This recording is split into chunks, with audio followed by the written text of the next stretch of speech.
सोलापूर शहरामध्ये मेफेड्रोन या अंमली पदार्थाचे अवैध विक्रीबाबत माहिती काढत असताना गुन्हे शाखेकडे पोलसई अल्फाज शेख यांना दिनांक 28/2/2024 रोजी गोपनीय बातमीदारांमार्फत माहिती मिळाली की देगाव रोड येथील देशमुख पाटील वस्ती येथे राहणारा इसम नावे सलीम रशीद शेख हा इसम त्याच्या राहत्या घराच्या परिसरात मेफेड्रोन नावाचे अंमली पदार्थाची विक्री करीत आहे। सदरची बातमी प्राप्त झाल्यानंतर NDPS कायद्यातील तरतुदीप्रमाणे श्रीमती प्रांजली सोनवणे माननीय सहाय्यक पोलीस आयुक्त गुन्हे सोलापूर शहर यांचे आदेशाप्रमाणे व वरील पोलीस निरीक्षक श्री सुनील दोरगे यांच्या मार्गदर्शनाखाली पोयसई अल्फाज शेख व तपास पथकातील अंमलदार यांनी देशमुख पाटील वस्ती देगाव रोड सोलापूर येथे सापळा रचला असता मिळालेल्या बातमीप्रमाणे इसम नामे सलीम रशीद शेख वय 33 वर्ष राहणार देशमुख पाटील वस्ती देगाव रोड सोलापूर यास ताब्यात घेतले। त्यानंतर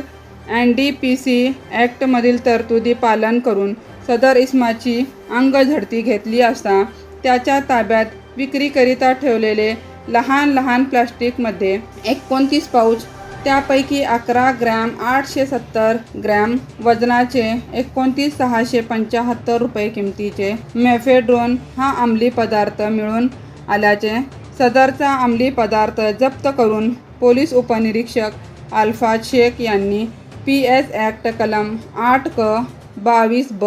प्रमाणे गुन्हा दाखल करण्यात आला आहे। इसम नामे सलीम रशीद शेख यास सदर गुन्ह्यात अटक करण्यात आल्यानंतर त्याने सदरचे मेफेड्रोन हा अंमली पदार्थ मुंबई येथून आणल्याचे तपासात निष्पन्न झाले आहे। सदर गुन्ह्याचा पुढील तपास सनियुक्त पोलीस श्रीनाथ महाडिक हे करीत आहेत। सदरची कामगिरी माननीय M राजकुमार पोलीस आयुक्त सोलापूर शहर डॉक्टर दीपाली काळे पोलीस उपआयुक्त गुन्हे श्रीमती प्रांजली सोनवणे सहाय्यक पोलीस आयुक्त गुन्हे श्री सुनील दोरगे वरिष्ठ पोलीस निरीक्षक गुन्हे शाखा सोलापूर शहर यांच्या मार्गदर्शनाखाली पोलीस उपनिरीक्षक अल्फाज शेख पोलीस अंमलदार दिलीप किर्दक बापू साटे भारत पाटील सुभाष मुंडे सैपान सय्यद सिद्धाराम देशमुख संजय साळुंके सायबर पोलीस ठाणेकडील अविनाश पाटील यांनी केले आहे।